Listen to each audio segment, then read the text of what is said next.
daughter, an agency should have a thorough process for screening. You're placing a caregiver in a vulnerable home, especially if you have a client with dementia. And again, this allows us to circle back and having a supervisor or a geriatric care manager component as part of the agency. And you will hear companies that will say, oh, we definitely have a screening process. This is what we do. This is our background check. Well, we're not just talking about a state check. You want to have a company that does a multiple or federal check, because most criminals move around, right? And so you want to have a thorough screening, you want to have a fingerprint process, you want to have an interview orientation process as part of the hiring of that agency.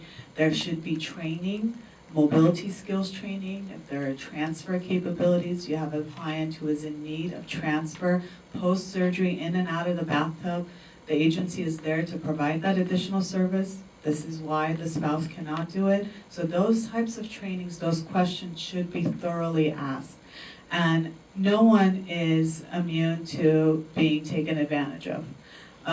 We know of, because we get family members who call us and say, and we know the stories from, we caught the caregiver wearing my mother's clothes, to, and we have it on camera, to bringing a girlfriend or a boyfriend over, and we came in and we did a random check, to having monies taken away.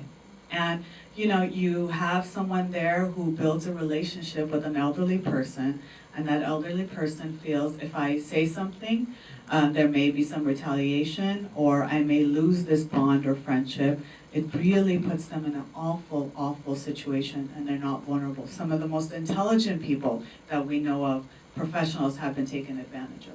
So again, there needs to be a thorough process, screening process, as well as an orientation, hiring experienced caregivers, and also oversight. And not just oversight, random oversight by whoever the care manager or the scheduler, or someone who is in the supervisory role of the caregivers that are placed in the homes of the clients.